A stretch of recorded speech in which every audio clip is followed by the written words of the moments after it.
नमस्कार, मैं हूं संजय शर्मा। आप देख रहे हैं 4 PM यूपी। अखिलेश यादव ने मोहन भागवत की हवा टाइट कर दी। अमेरिका के दौरे पर इतनी फजीयत होगी, सोचा ना था। क्या है पूरी कहानी, लेके चलता हूं, ध्यान से सुनिएगा। क्या क्या विवाद जुड़ते हैं भारतीय जनता पार्टी और आरएसएस से।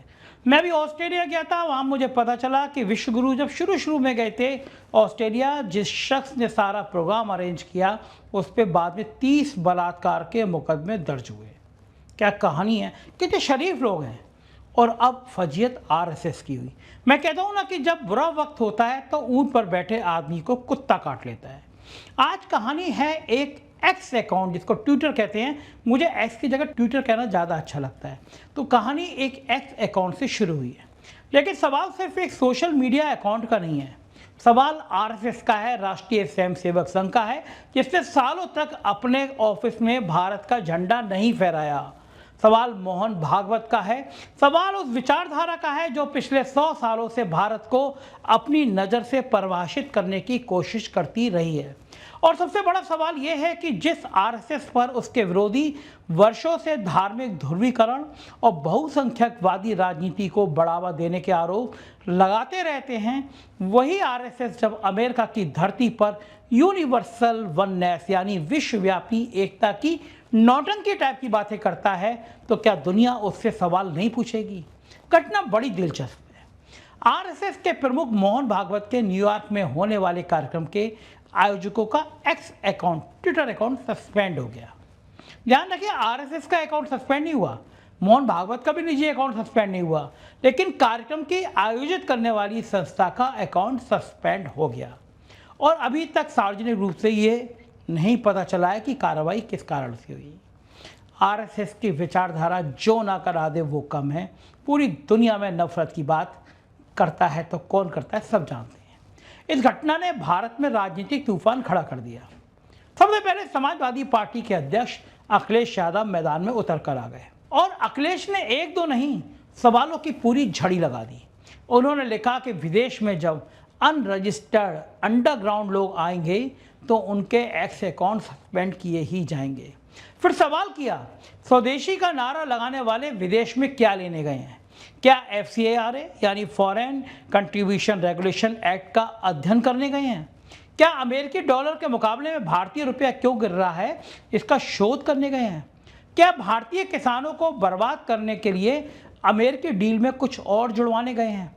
क्या देश की छवि धूमिल करने गए हैं, या वहां रह रहे भारतीयों के लिए संकट पैदा करने गए हैं? भाषा राजनीतिक है, हमला बेहद तीखा है और अखिलेश यादव ने साफ कर दिया कि वो मोहन भागवत की अमेरिका यात्रा को केवल एक सामाजिक सांस्कृतिक कार्यक्रम के रूप में नहीं देखने वाले। लेकिन अखिलेश के आरोप अपनी जगह, आज हम इससे आगे का सवाल पूछेंगे। आरएसएस को आखिर विदेश में जाकर, अमेरिका में जाकर भारत के बारे में क्या बताना है, और जो बात वो दुनिया को बताना चाहता है, क्या वही तस्वीर आज भारत के भीतर दिखाई देती है? क्या वाकई में इतनी एकता दिखाई देती है? क्या वाकई में मॉब लिंचिंग अमेरिका में जाकर उसकी कहानी बताएंगे? क्या अपने नफरती चिंटुओं के बयान बताएंगे? और यहीं से असली बहस शुरू होती है। आरएसएस खुद को सांस्कृतिक संगठन कहता है। उसका कहना है कि उसका उद्देश्य समाज को संगठित करना है, राष्ट्रीय चरित्र निर्माण करना है, देशभक्ति पैदा करना है, भारतीय संस्कृति को मजबूत करना है। लेकिन कहानी क्या है, हकीकत आप सब जानते हैं। संघ के आलोचक दशकों से एक दूसरा आरोप लगाते आए। उनका कहना है कि आरएसएस की हिंदुत्व की राजनीति ने भारत की धार्मिक विविधता को बराबरी की नज़र से देखने के बजाय अल्पसंख्यक पहचान के नीचे परिभाषित करने की कोशिश की है, और बात भी सही है। आरएसएस भला कितने नाटक करे, आरोपों को खारिज करे, लेकिन हकीकत यही है। लोकतंत्र में सवाल आरोप से नहीं मरता, सवाल का जवाब देना पड़ता है, और सवाल बेहद सीधा है। अगर आरएसएस वास्तव में सबको जोड़ने वाला संगठन है, तो भारत के मुसलमानों के एक बड़े हिस्से में आरएसएस को लेकर इतना डर क्यों है? उनके लोग इतनी नफरती बयान क्यों देते हैं? अगर आरएसएस की हिंदुत्व की अवधारणा में हर भारतीय बराबर है, तो बार बार ये बहस क्यों पैदा होती है कि कौन असली भारतीय है और कौन नहीं? किसी के खाने पर सवाल, किसी के कपड़े पर सवाल, किसी की नमाज पर सवाल, किसी के चर्च पर सवाल, किसी के प्यार पर सवाल, किसी की शादी पर सवाल, किसी के नाम पर सवाल, किसी की देशभक्ति पर सवाल। भारत में आखिर कितने प्रमाण पत्र चाहिए, कितने देने पड़ेंगे? और प्रमाण पत्र बांटने का अधिकार किसने किसको दे दिया? यही वो सवाल है जो आरएसएस के सामने बार बार खड़ा होता है। संघ कह सकता है कि हर विवादित बयान हमारा नहीं है, बिल्कुल सही। हर भाजपा नेता आरएसएस नहीं है, हर हिंदुत्ववादी संगठन आरएसएस नहीं है, हर सोशल मीडिया ट्रोल आरएसएस का स्वयंसेवक नहीं है, और हर नफरत भरी टिप्पणी का दोष सीधे मोहन भागवत पर नहीं डाल सकते, ऐसा लोग कहते हैं। लेकिन इसके बाद दूसरा सवाल आता है, जब कोई विचारधारा स्वयं को एक विशाल राजनीतिक सामाजिक परिवार की वैचारिक जननी के रूप में देखती है, तब क्या उस परिवार की भाषा और आचरण से वो पूरी तरह अलग हो सकती है? अगर घर का कोई सदस्य लगातार पड़ोसी को गाली दे रहा हो तो घर का मुखिया हमेशा ये कहकर बच सकता है क्या कि गाली मैंने नहीं दी, किसी न किसी दिन उसे कहना पड़ेगा। बस ये हमारी विचारधारा नहीं है। किसी भारतीय से उसके धर्म के आधार पर नफरत स्वीकार नहीं की जा सकती। मुसलमान उतना ही भारतीय है जितना हिंदू, ईसाई उतना ही भारतीय है जितना हिंदू, सिख, बौद्ध, जैन, पारसी, नास्तिक, हर नागरिक बराबर है। और बराबरी का अर्थ केवल संविधान की किताब में बराबरी नहीं है, सामाजिक व्यवहार में बराबरी है, राजनीतिक भाषा में बराबरी है, सम्मान में बराबरी है। आरएसएस अगर ये बात बिना किंतु परंतु के जमीन पर स्थापित कर दे तो उसके विरोधियों की आधी राजनीति खत्म हो जाएगी। लेकिन सवाल यह कि ऐसा स्पष्ट संदेश कितनी मजबूती से नीचे तक जाता है और क्या वाकई में देने की कोशिश की जाती है? मोहन भागवत ने समय समय पर मुसलमानों को लेकर बड़ी बड़ी कन्फ्यूजन बातें की हैं, लेकिन अगर शीर्ष पर की गई बातें राजनीतिक भाषणों तक पहुँचते पहुँचते बदल जाती है तो फिर समस्या कहाँ है? क्या देश का प्रधानमंत्री कह सकता है कि चुनाव जीत गए तो ये मुसलमान तुम्हारा मंगलसूत्र ले जाएंगे? ऐसी भाषा देश का प्रधानमंत्री मोहन भागवत क्यों खामोश रह जाते हैं? संघ को सोचना होगा। अब न्यूयॉर्क आई है, कार्यक्रम का भाव बताया जा रहा है एकता। संघ और एकता, क्या बात करते हैं श्रीमान। सरदार के मोहल्ले में नाई की दुकान, कितना सुंदर शब्द है ये एकता। लेकिन न्यूयॉर्क में एकता का संदेश देने से पहले भारत की तरफ भी देखना पड़ेगा। भारत की ताकत क्या है? क्या केवल हिंदू बहुसंख्यक नेता का होना भारत की ताकत है? नहीं, भारत की ताकत यह है कि यह दुनिया के लगभग हर बड़े धर्म के लोग रहते हैं।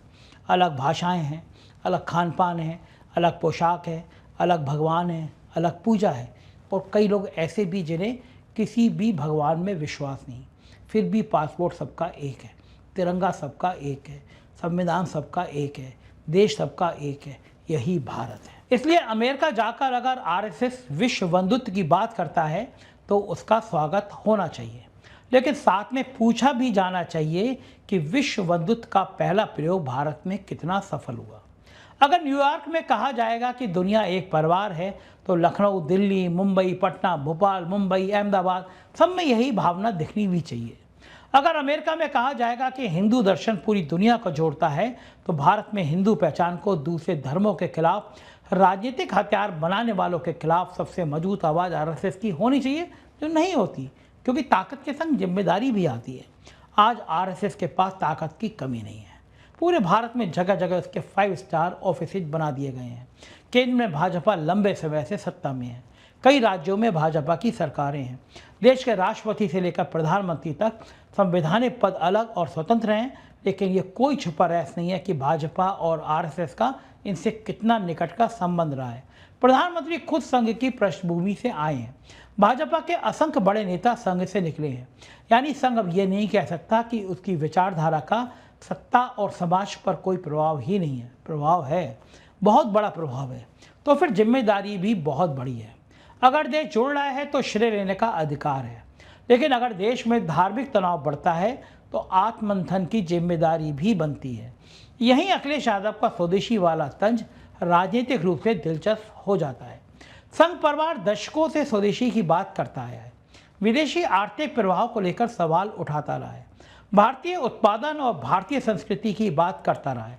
तो अखिलेश पूछ रहे हैं कि स्वदेशी का नारा लगाने वाले विदेश क्यों गए, अमेरिका क्यों गए? वैसे इस प्रश्न का समान उत्तर आसान है। दुनिया भर में करोड़ों भारतीय मूल के लोग रहते हैं, उनसे मिलने जाना कोई बुराई नहीं, भारत की संस्कृति पर चर्चा करने में कोई बुराई नहीं, किसी लोकतांत्रिक देश में कानूनी तरीके से कार्यक्रम करने में भी कोई बुराई नहीं। लेकिन अखिलेश का दंश नाजुक जगह पे है। वो पूछ रहे हैं कि विदेश को लेकर आपके राजनीतिक मानदंड एक जैसे हैं या सुविधा के अनुसार बदलते रहते हैं। विदेशी संस्था भारत की आलोचना करे तो विदेशी हस्तक्षेप, विदेशी मीडिया सवाल करे तो भारत विरोधी एजेंडा, विदेशी विश्वविद्यालय सवाल उठाएं तो भारतीय संस्कृति की समझ नहीं, लेकिन वही विदेश आपके कार्यक्रम के लिए मंच बन जाए तो विश्व बंधुत्व। ये विरोधाभास विपक्ष क्यों नहीं उठाएगा? उठाएगा, उठाना चाहिए भी। लोकतंत्र में ये सवाल जरूर उठाना चाहिए, लेकिन FCRA को लेकर भी सावधानी जरूरी है। सिर्फ किसी संगठन का विदेश में कार्यक्रम आयोजित करना कुछ न कुछ खेल तो बताता है। FCRA में कुछ तो लोचा है। RSS का खाते का मामला बड़ा लोलटोल है। सरकारी रिकॉर्ड देखें, बैंक टेल दिखाएं, प्रमाण रखें तो RSS फंसे, लेकिन कौन पूछेगा? अमेरिका डील के जरिए किसानों को बर्बाद करने वाली बात क्यों आती है? कुछ ना कुछ, ये कहीं ना कहीं कुछ तो पेच है। इन सवालों के पीछे जो राजनीतिक संदेश है उसे नज़रअंदाज नहीं किया जा सकता। विपक्ष RSS को अब केवल भाजपा का वैचारिक सहयोगी नहीं, बल्कि सत्ता की पूरी राजनीतिक दिशा के लिए जवाबदेह ठहराना चाहता है। और शायद RSS के लिए सबसे असहज सवाल यही है, आप सांस्कृतिक संगठन हैं तो राजनीतिक सत्ता पर इतना प्रभाव क्यों? और अगर राजनीतिक सत्ता पर प्रभाव है तो राजनीतिक परिणामों की जवाबदेही क्यों नहीं? दोनों सुविधाएं एक साथ कैसे मिल सकती हैं? प्रभाव हमारा, जवाबदेही किसी और की, ये लोकतंत्र में हमेशा नहीं चल सकता। और फिर बात आती है नफरत की, जहर की। भारत की राजनीति पिछले कई सालों से जिस भाषा से, जिस जहर के स्तर तक पहुंच गई है, उसे देखकर किसी भी जिम्मेदार नागरिक को चिंता होनी ही चाहिए। सोशल मीडिया खोलिए, लोग एक दूसरे को धर्म देकर गाली दे रहे हैं।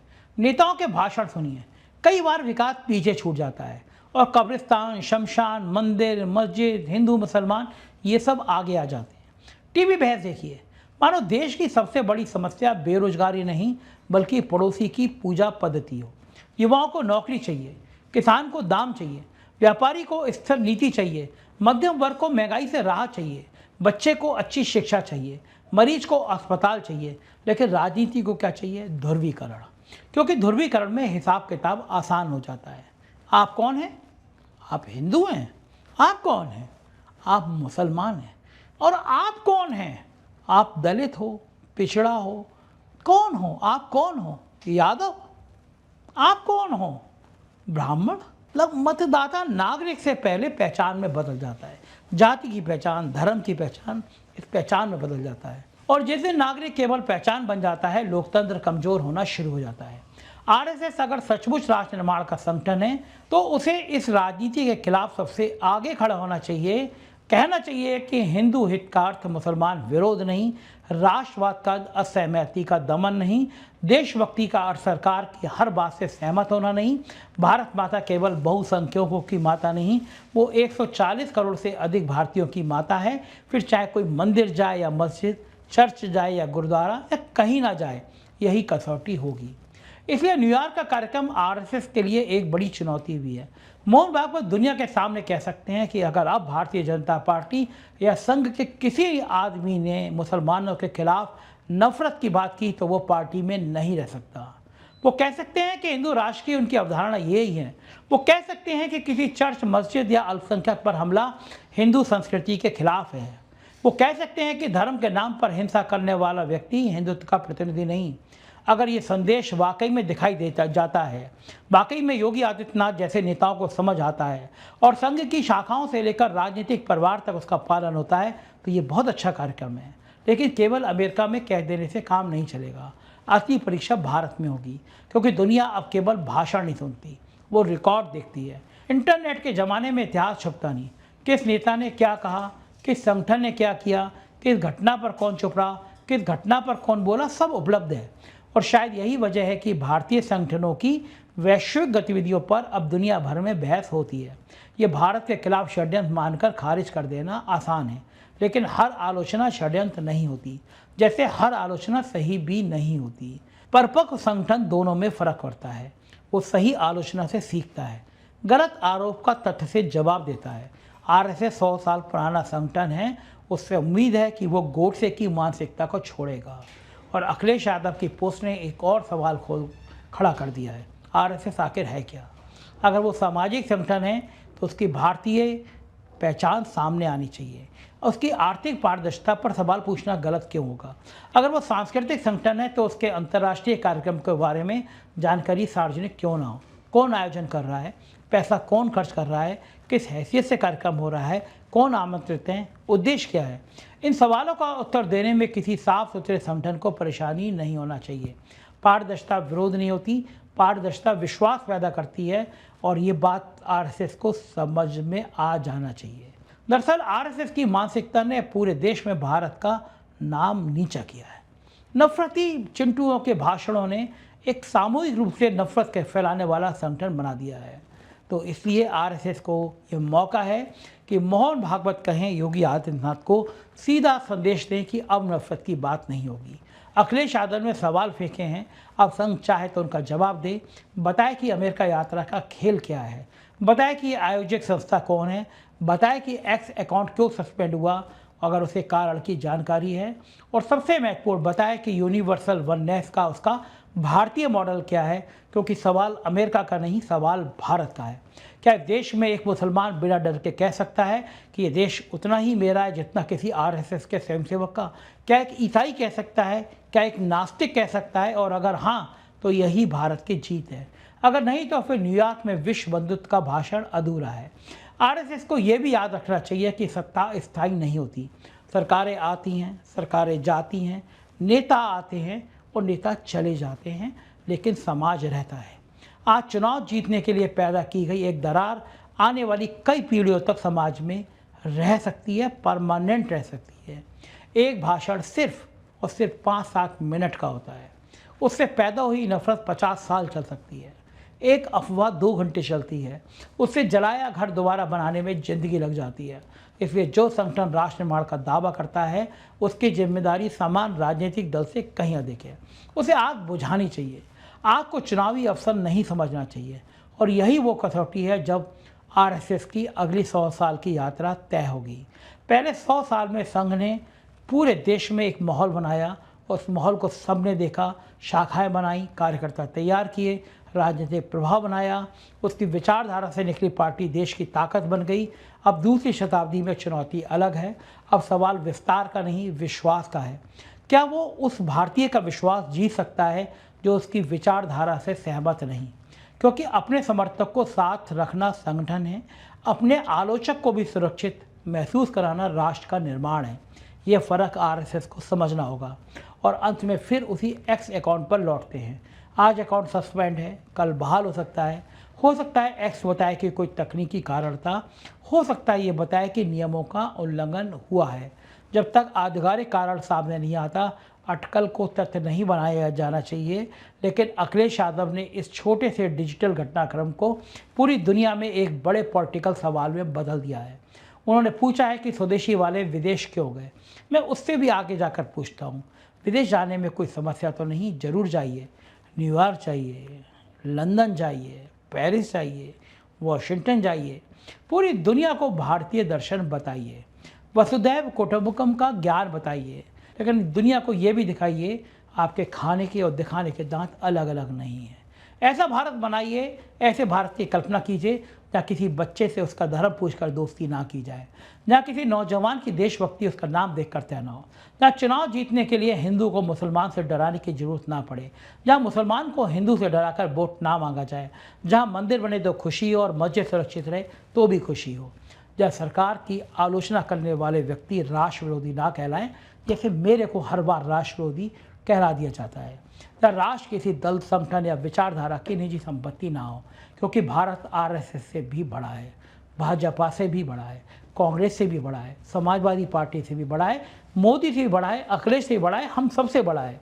और भारत की सबसे बड़ी खूबसूरती यही है कि यहाँ असहमति के बावजूद हम एक देश हैं, एक ताकतवर देश है। इसलिए मोहन भागवत जी, न्यूयॉर्क में यूनिवर्सल वननेस की बात जरूर कीजिए, लेकिन वापस लौटकर उन लोगों से भी कहिए जो धर्म के नाम पर नफरत की भाषा बोलते हैं, बस कीजिए। हिंदू होने के लिए मुसलमान से नफरत जरूरी नहीं है। राष्ट्रवादी होने के लिए किसी दूसरे भारतीय को कम राष्ट्रवादी साबित करना जरूरी नहीं है। और भारत को महान बनाने के लिए भारत की विविधता मिटाना बिल्कुल जरूरी नहीं है, बल्कि सच तो उल्टा है। जिस दिन भारत की विविधता खत्म हुई उस दिन वो भारत ही नहीं बचेगा जिसकी संस्कृति का गुणगान करने वाले आरएसएस दुनिया भर में जाते हैं, कहानी बताने जाते हैं।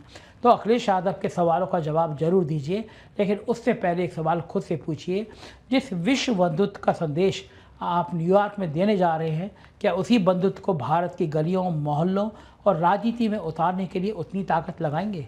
अगर जवाब हाँ है तो न्यूयॉर्क की यात्रा सार्थक है, और अगर जवाब नहीं है तो मंच अमेरिका का हो सकता है, बैनर पर यूनिवर्सल वननेस लिखा हो सकता है, तालियां भी हजारों मिल सकती हैं, लेकिन सवाल भारत में जरूर खड़ा रहेगा। दुनिया को जोड़ने से पहले अपने देश के दिलों को कौन जोड़ेगा?